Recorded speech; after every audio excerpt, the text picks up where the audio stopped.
क्या आप भी चाहते हैं कि आपके भी टेरेस में हिबिस्कस का प्लांट हो और उसमें बहुत ही अच्छी मात्रा में फ्लावरिंग हो, फ्लावर का साइज भी बहुत ही बड़े साइज का हो और कलियां भी बहुत ही ज़्यादा मात्रा में हो।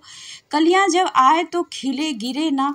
तो इन सारे ही उपायों को मैं आगे बताने वाली हूँ कि किस तरीके के खाद आप अपने प्लांट में डालेंगे कि इतनी अच्छी ग्रोथ होगी और फ्लावर का कलर भी बहुत ही अच्छी तरह से निखर कर आएगा। देख सकते हैं कि मेरे हिबिस्कस के प्लांट में कितनी अच्छी ग्रोथ है और बड़े साइज का फ्लावर भी खिला हुआ है, कलियां भी बड़े साइज का है।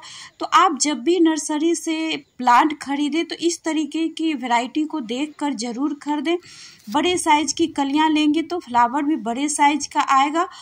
तो ये तो बड़े प्लांट का हो गया।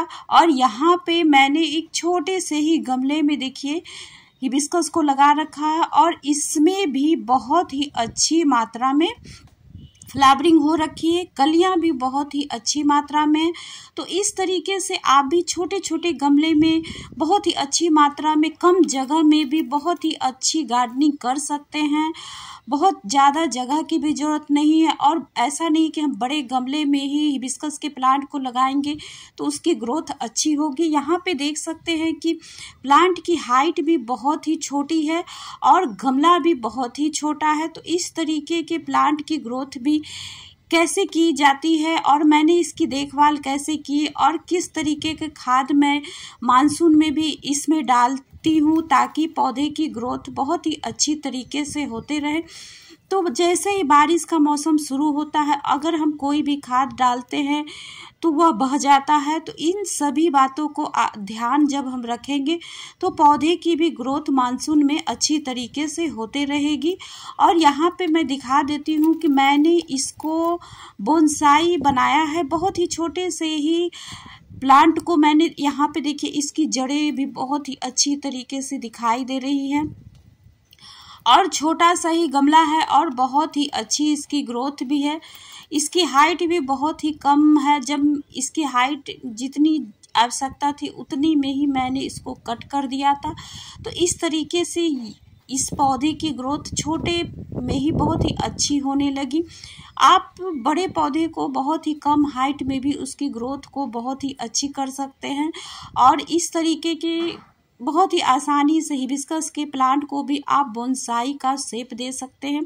तो यहाँ पे देखिए बहुत ही अच्छी मात्रा में फ्लावरिंग भी हो रखी है और कलियाँ भी है। तो अभी बारिश का मौसम शुरू हो चुका है, लगातार बारिश होते चली जा रही है और बहुत ही तेज़ धूप नहीं निकल रही है, फिर भी मेरे प्लांट में बहुत ही अच्छी मात्रा में फ्लावरिंग हुई है।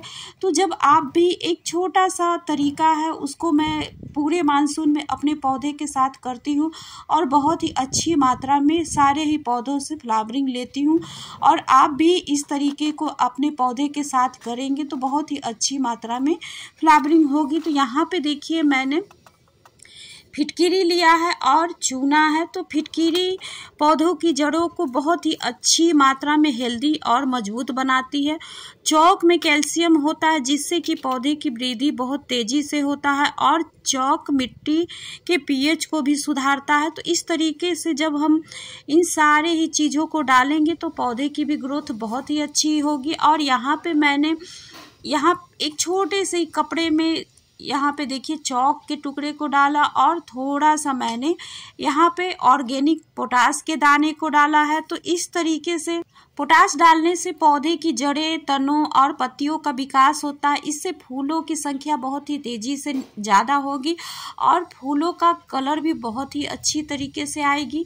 तो देखिए यहाँ पे छोटा सा ही उपाय है, मैंने सारे ही सामग्री को एक छोटी सी पोटली बना दिया है कपड़े में बांध कर। तो इस तरीके से जब बारिश के मौसम में आप गमले में छोटी सी पोटली मिट्टी के अंदर दबा देंगे तो धीरे धीरे कर मिट्टी में यह जितने सारे पोषक तत्व होंगे वह मिट्टी में घुलता रहेगा और धीरे धीरे पौधा भी अब सारे पोषक तत्वों को लेता रहेगा। तो इस तरीके से पूरे मानसून में भी आप पौधे से बहुत ही अच्छी मात्रा में फ्लावरिंग ले सकते हैं और इस छोटा सा उपाय आप किसी भी गमले के साथ कर सकते हैं। यहाँ पे तो मेरा छोटा सा गमला है तो इसके लिए मैंने एक ही पोटली बनाई है अगर आपका गमला बड़ा साइज का है तो 2 से 3 पोटली या किनारे के साइड आप लगा देंगे तो मानसून के मौसम में आपके खाद डालने की बार बार समस्या खत्म हो जाएगी। और इस तरीके से बारिश में भी जो भी आप खाद डालेंगे वह बहेगा नहीं, तो धीरे धीरे हमारा पौधा इसको लेता रहेगा और पूरे मानसून बहुत ही अच्छी मात्रा में फ्लावरिंग भी करता रहेगा। तो आप इस तरीके को ज़रूर अपने पौधे के साथ करें और बहुत ही अच्छी मात्रा में फ्लावरिंग लेते रहें।